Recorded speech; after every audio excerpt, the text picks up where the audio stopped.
Armchair Explorer is a part of the Voyescape podcast network. Check out all of their shows from around the world at voyescape.com. This episode is sponsored by Smart Travel, a new podcast from NerdWallet. You know, we've all got that one friend, haven't we? That one who finds all the best travel deals, picks the right cards, and somehow ends up in first class for the price of coach. Well, now you can be that friend because Smart Travel is like him or her, but in podcast form. They cover all things travel finance, like how to get real value from points, not just a tiny little reward at the end of checkout, or which flight deals are actually deals and not just clickbait, or when that convenient travel bundle might actually be a hidden tax in disguise, all that stuff. So travel smarter and spend less with help from NerdWallet. Follow Smart Travel wherever you get your podcasts. Hey guys, welcome to the Armchair Explorer, where the world's greatest adventurers tell their best story from the road. My name's Aaron Miller. I'm a travel writer, and this show is all about immersing you in adventure and the amazingness of this planet. Are you ready? Let's go. Our guest today is Jon Rose. He was a professional surfer for many years. He's competed at the highest level around the world, won competitions, been on the front covers of all the best surf mags in the world. And since retiring as a pro a few years ago, he's gone on to do even more incredible things. That's part of the story, and I'm not going to ruin the surprise, but let me just say that Jon is one of those people that is truly changing the world, and he's doing it in such a cool way. It was an honor and an inspiration to have him on, and I think you're going to love what he has to say. But I know, I get it. You're thinking, what the heck? What is a pro surfer telling us about horseback riding in Mongolia for? Fair enough. But the reason why Jon chose this story is not just because Mongolia is an awesome place and one of the best places for truly wild, off-the-beaten-track adventure on the planet. The reason why is because of water. And to understand that, we have to go back to an event that changed his life forever. It was on a surfing trip this time. It was in Indonesia in 2009, and we're going to hear about that soon. But first, and super quickly, I just want to say a huge thank you to everyone who's been listening and supporting the show. If you like what you hear, please subscribe to make sure you don't miss an episode. Please spread the word, tell a friend, a fellow explorer, leave a review. We are building a community of people that love the outdoors, that love adventure, and want to celebrate this amazing planet of ours by jumping head first in.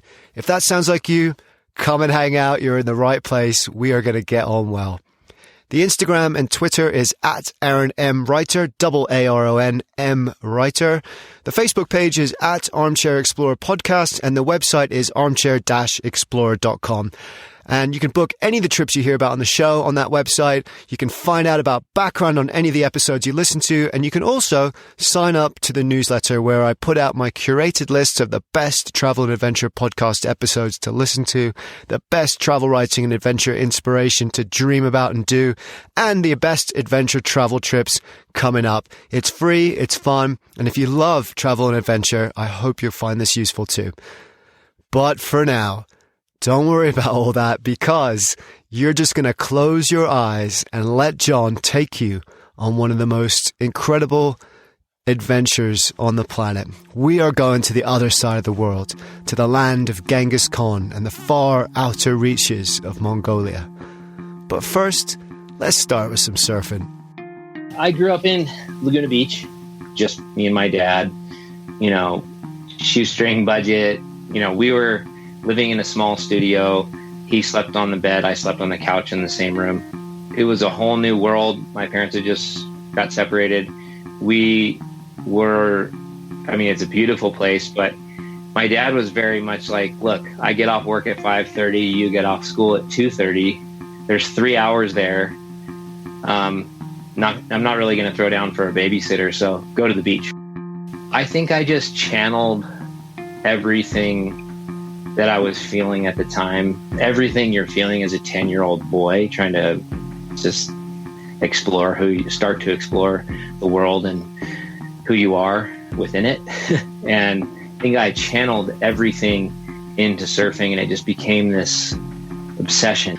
Of course I took to it, and I realized that about myself at this point, that I definitely, once I zero in on something, then there's nothing's going to get in my way. For me, the feeling of surfing was the feeling of raw, pure athleticism that I could connect with, as well as connect with this bigger force than myself, which was nature.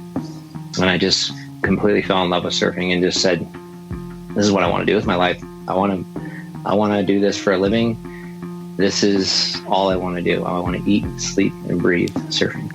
And he did. And he got good, really good. He started entering local competitions. His dad would take him up and down the coast to surf against the best kids in California. And he beat them, and he got better and better and more determined. And by the age of 14, he was sponsored, and eventually he moved up to national competitions. He won a bunch of those. And at age 17, Quicksilver came in and offered him a pro contract to compete on the world stage. Dream come true. I had about a 12, 13-year career, and the first half of that was really focused around competitions, mostly because it was what we thought was our only viable path to success within the sport. But I also realized that I realized so much within that first, let's say, 6 years of really pursuing the competition route, was what I liked was exploring and adventuring and traveling and not just seeing these places. I liked surfing, believe me, it was my first and foremost focus, but surfing in those places and all the things that went along with surfing being the tip of the spear, all of the other things behind that. Surfing gave me a really great sense of self at an early age. Pro surfing gave me a greater sense of self because of what I got to experience as a result.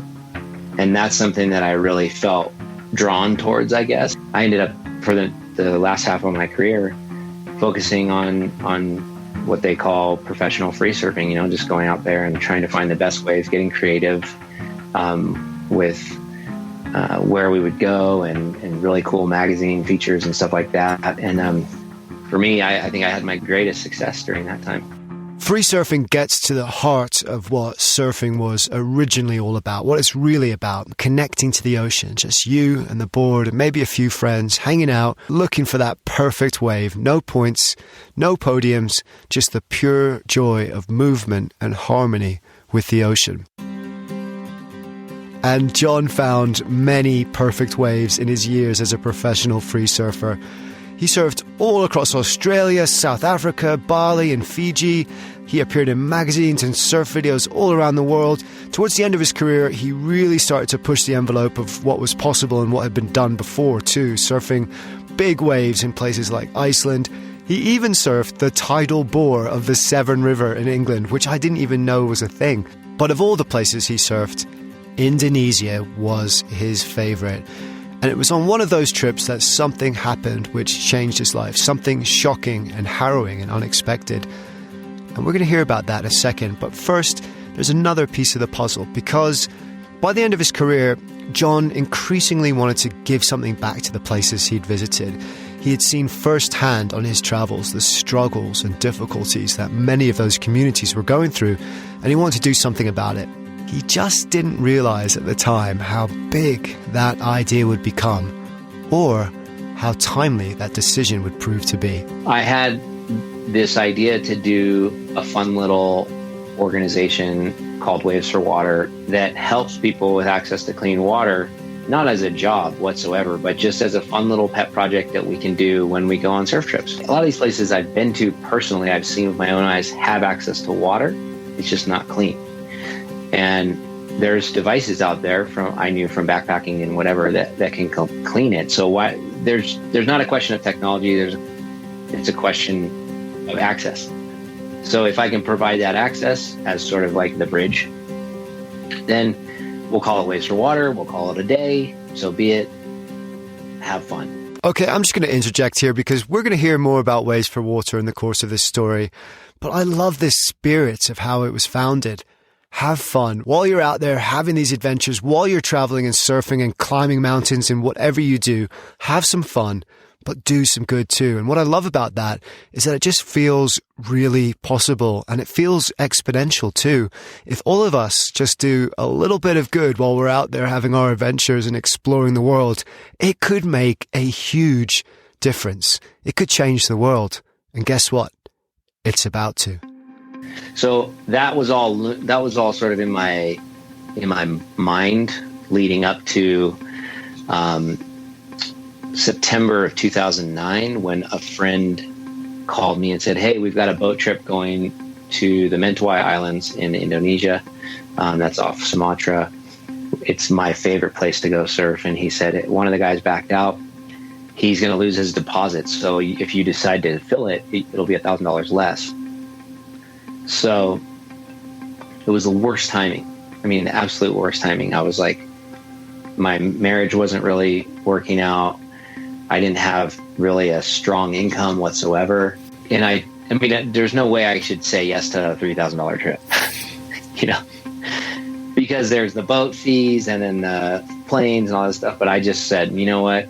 Like, I took all of our bill money that we had set aside for bills for the next month, my wife and I used it for this trip without telling her. There's something brilliant about that. Not that you should sneak behind your wife's back and use the rent money to go surfing, but sometimes the universe just conspires to make things happen. Here he was. He had just had this idea he was playing around with to deliver a few water filters. No big deal. His friend calls him up and invites him to go surfing in Indonesia. And the Mentawai Islands, by the way, are like the most pristine, perfect tropical paradise you could imagine. Palm trees, white sands, turquoise waters, and perfect surf. Look at a picture of them. I'll put them up on the website and you will totally understand why he spent his last pennies on going there.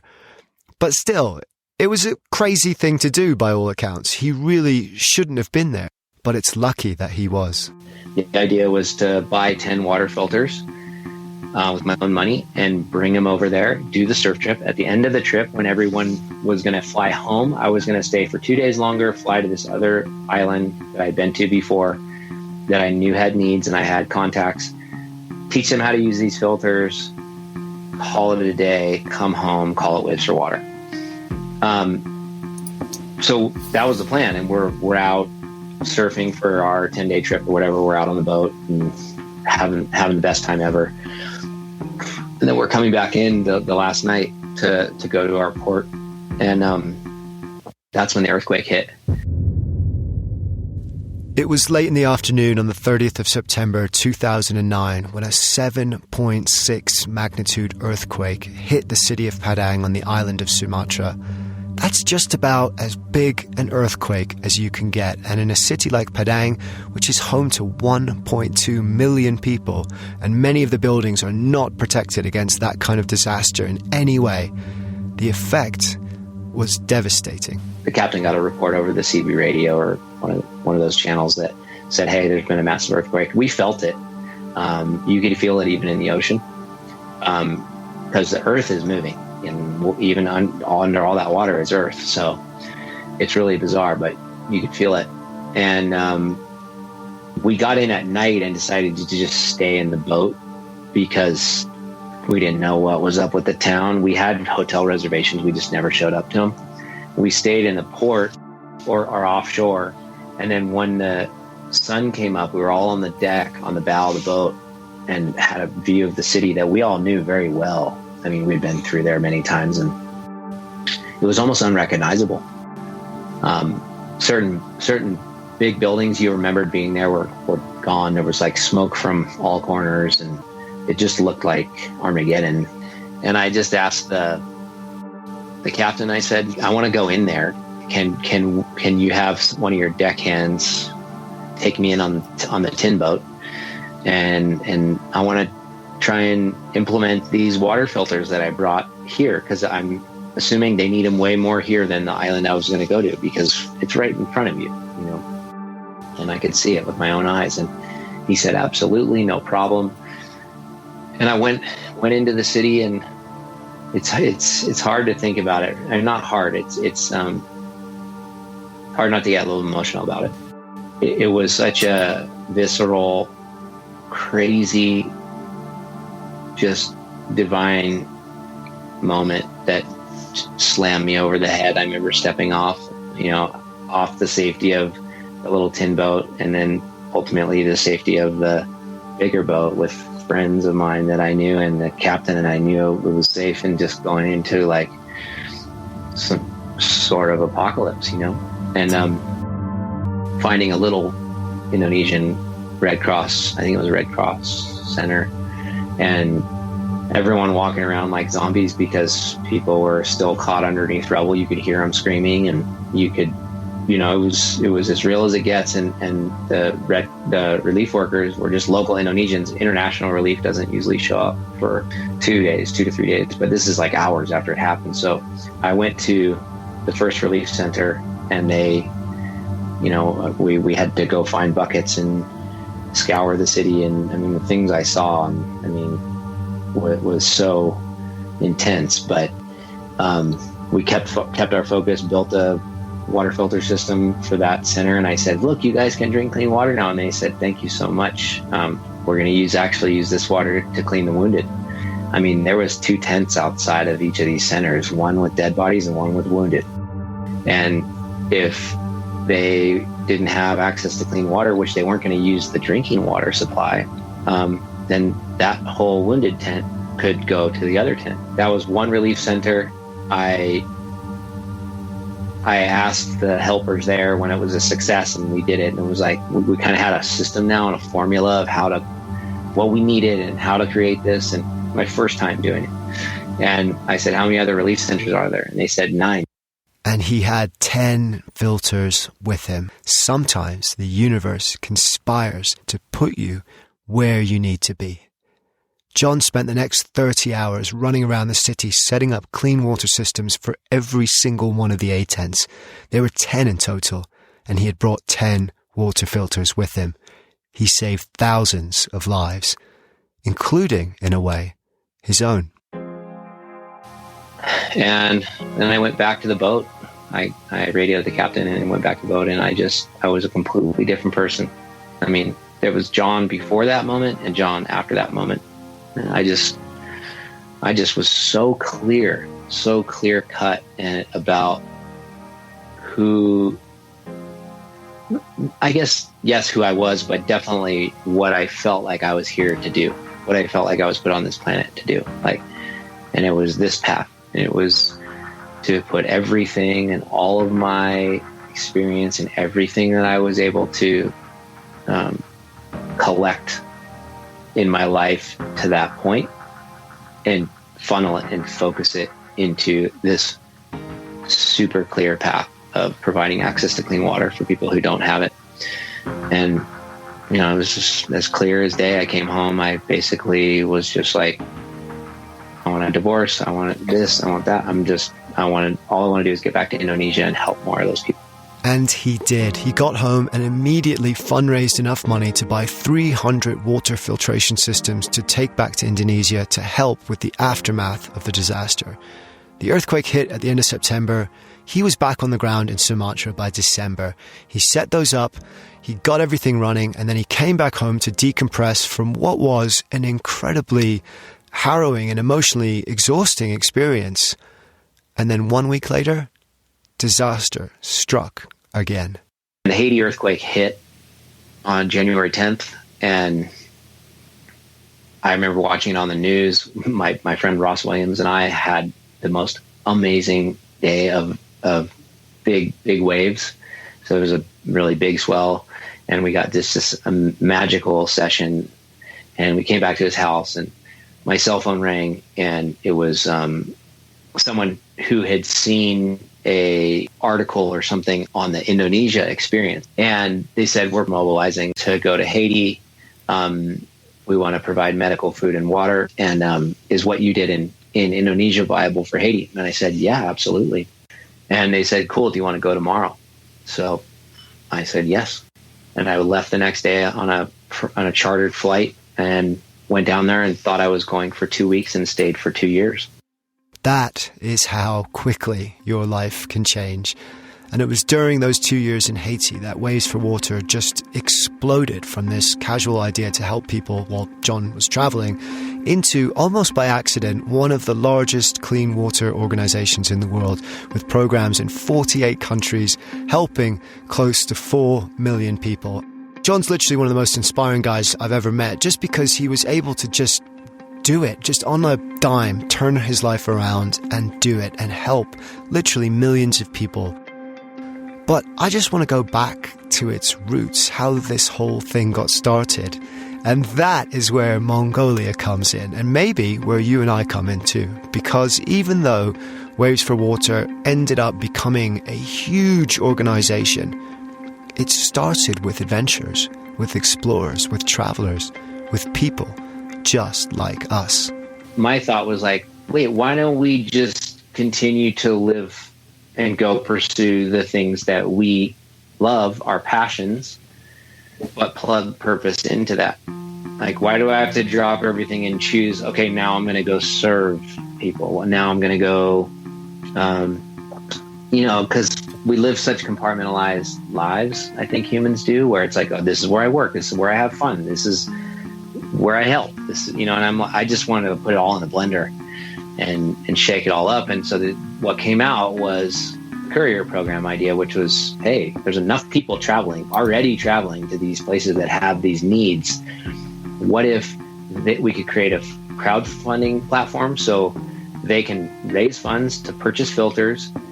We train them. We give them all the tools, knowledge, everything they're going to need to be able to implement those filters on their own. They create their own experience, and they leave those places that they pass through better than they found them. And that's exactly what Jon does, not just as a company, but as a person too. His passion is adventure and the outdoors, and so every year he goes on at least one big trip. He's ridden motorcycles through Bhutan, he's trekked the Himalayas, and everywhere he goes, he brings as many water filters as he can carry and drops them off to people that need them along the way. And his best trip, his best story from the road, well, that's Mongolia. And that's why we're going there. So the plan for Mongolia was a horseback journey through the lakes, which are called the 7 lakes. The landscape itself is just breathtaking. It looks like, sometimes it looks like Scotland. Sometimes it looks like very deserty. Sometimes it looks like the Rockies. It's kind of got everything, and you're going through all these different little micro climates and ecosystems, and it's a very nomadic culture when you get outside of Ulaanbaatar, which is their capital city.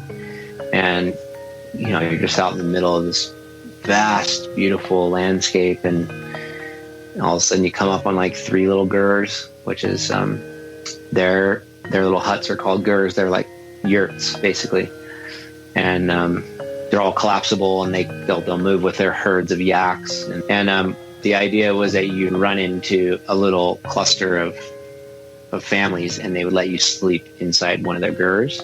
Really, really amazing experience. Mongolia is amazing. They call it the land of the blue sky. There's just this incredible sense of limitless space, of remoteness, of vast, untamed wilderness. And there's culture and history too that's unlike anywhere else in the world. Mongolia is Genghis Khan country, Genghis, as he was known here, the universal ruler who rose to become the greatest conqueror the world has ever seen. But more than anything is the way that Mongolia makes you feel. The locals say it sets your himori free, your wind horse or spirit, and that's exactly how it feels, unbounded, as limitless as the blue sky itself. But to truly experience and understand the land of Genghis, you must leave the city and the roads behind and ride out on horseback into the wilds. Mongolians love their horses. They're expert equestrians, every single one, and in Mongolia, everything is better on a horse. You must ride out to the uncharted country where the people still live the old way, herding livestock and moving with the seasons. And that's exactly what Jon did. They spent a week on horseback trekking through some of the most spectacular scenery in the country, visiting remote clusters of families along the way. It was an incredible, life-changing week. But we're just going to zoom in on one part of it because it's kind of indicative of what the whole trip was about and what makes Mongolia so special. And let's just say Jon got a little more culture than he bargained for. I remember the first one that we came up on, they were having a wedding. And we, of course, introduce ourselves and say, hey, I'm so sorry we're interrupting, but it's not like that. It's not like you're walking in on somebody's wedding. You're in the middle of nowhere and we come up on horses. And because it was a waves for water trip, I was looked at as the leader of our group. And it was just very customary for me to go with the bride and groom, to go into their ger with them and them share some of the feast and like some of the real prized morsels that they had. There's this photo of me sitting in between the bride and groom. They wanted me to sit in between them and drink fermented mare's milk. Yeah, that's mare's milk, as in horse, not cow, and fermented, so basically old. It's called arek, and it's the Mongolian national beverage. I told you they love their horses, right? Well, they really do.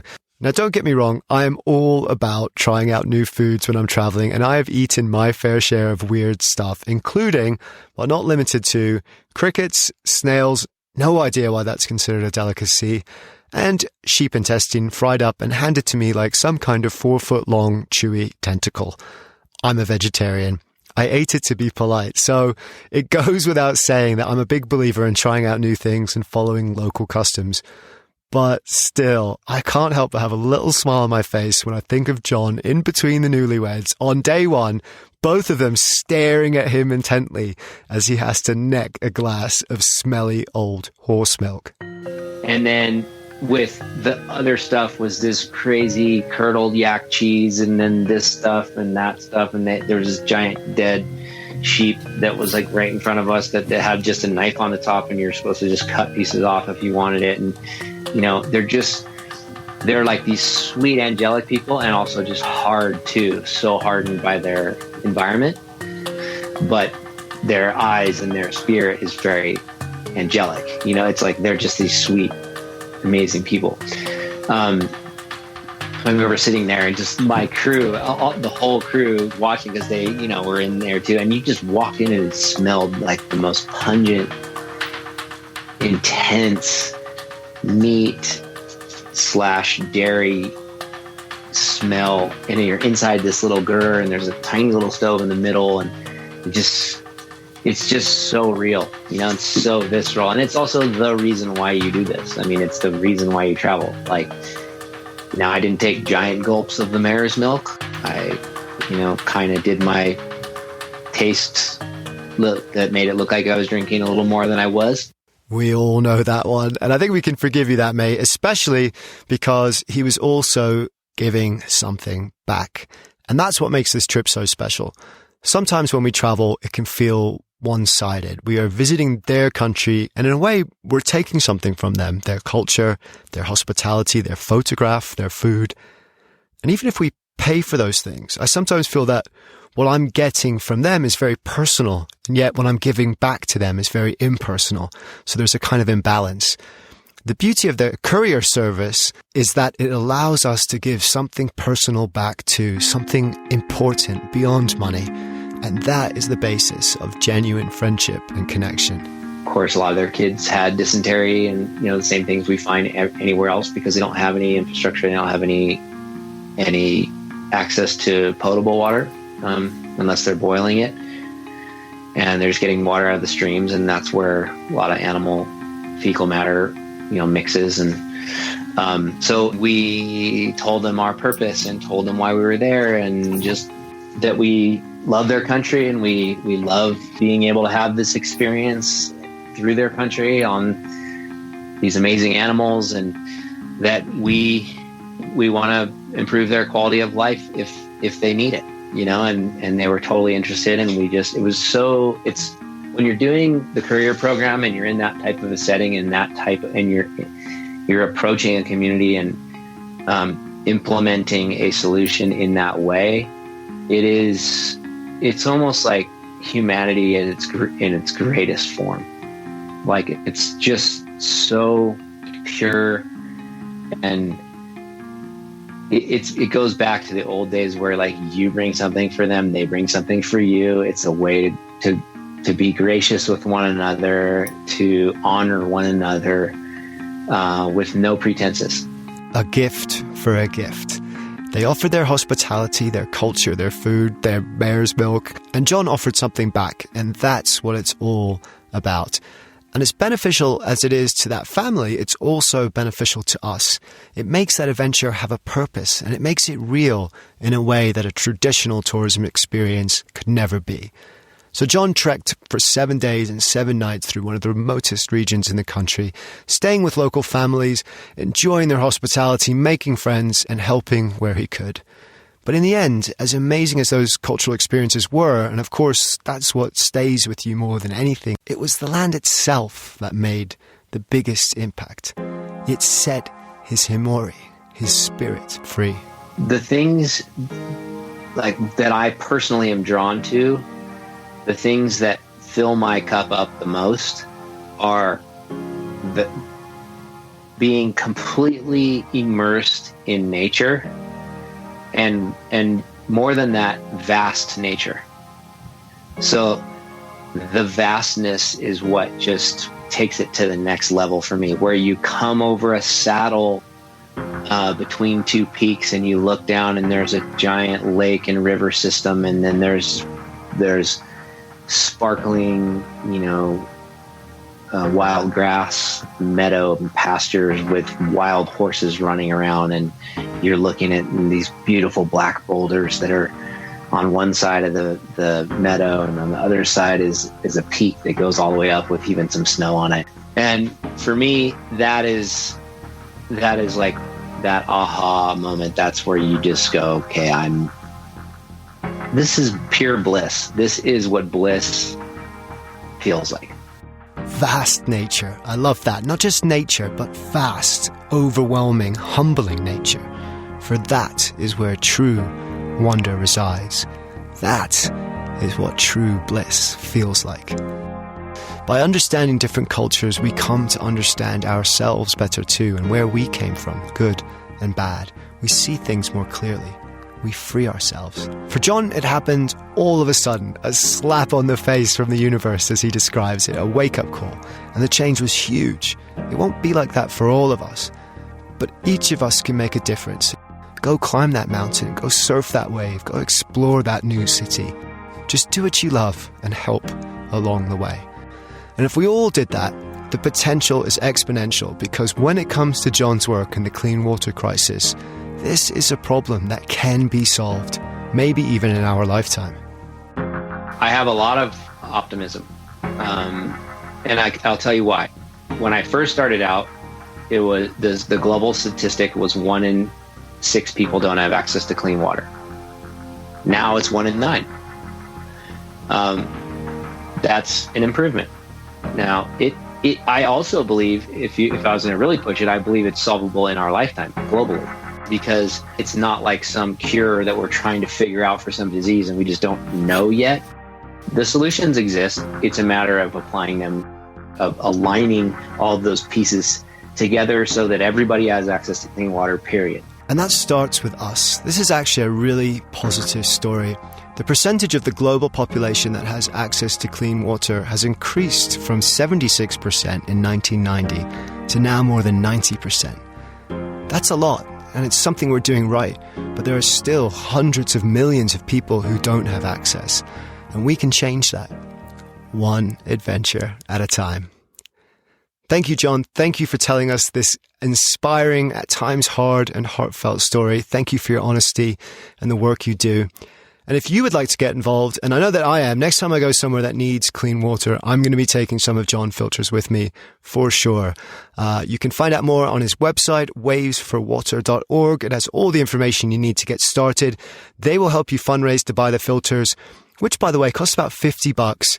And one filter can supply hundreds of people clean water every day for about 5 years. Think about that.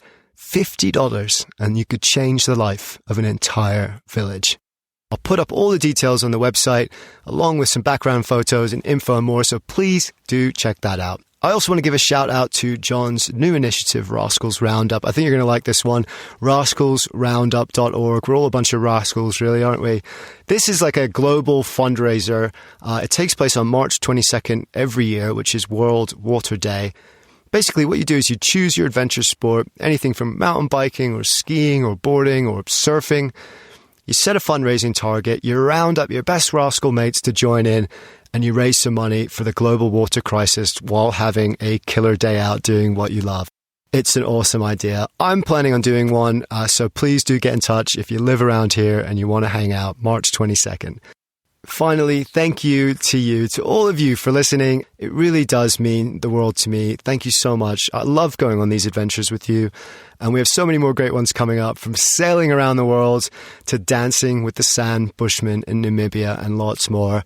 I created this show to try and spread a message of positivity and connection and love for the outdoors and for adventure. And if that message resonates with you, please help spread the word. Leave a review, tell a friend, and subscribe to the show. Because despite the darkness and negativity that's going on in the world, and we hear so much of that, it's important that we still see the light. Because remember, the more that we look for the wonder of the world, the more the wonder of the world becomes a part of who we are. Dare to be truly alive. I'm Max Hortzorn, host of the Go Nomad Travel Podcast. Every week, I bring you a short 5 to 8 minute escape to somewhere unexpected. I cover the kinds of travel stories you don't hear anywhere else, quirky destinations, unusual adventures, and people who make the world endlessly interesting. If you love discovering new places but don't have time for a long show, these bite-sized episodes are perfect for your commute, your walk, or your coffee break. Join me on the Go Nomad Travel Podcast and explore the world in just a couple of minutes. If you want to travel more, ideally in luxury, but without the luxury price tag, this show is for you. I'm DeAndre Koch, and on Revolutionizing Your Journey, I use my unique vantage point as a financial advisor to break down exactly how my wife and I leverage credit card points and miles to fly business class, stay at 5-star resorts, and take bucket list trips for a fraction of the cost. Each week, I share real strategies packed with actionable tips and interview some of the smartest travelers in the game to help you revolutionize the way you travel. Travel well, live boldly, and find Revolutionizing Your Journey wherever you get your podcasts.